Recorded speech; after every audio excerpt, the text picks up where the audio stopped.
طرح ہم نے ایک کوشش کی منسٹری کے تھرو کہ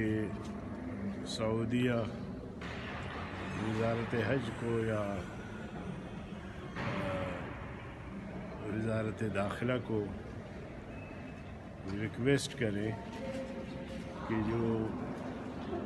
حج ویزے کے مد میں حاجی سے کوئی 410 ریال 410 ریال ملا کے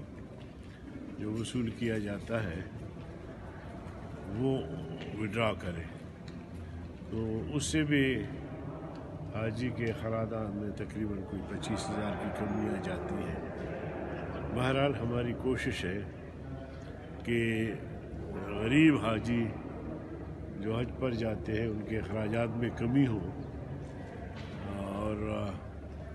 یہ حج کا سلسلہ جو ہے وہ غریب کے لیے بھی آسان ہو۔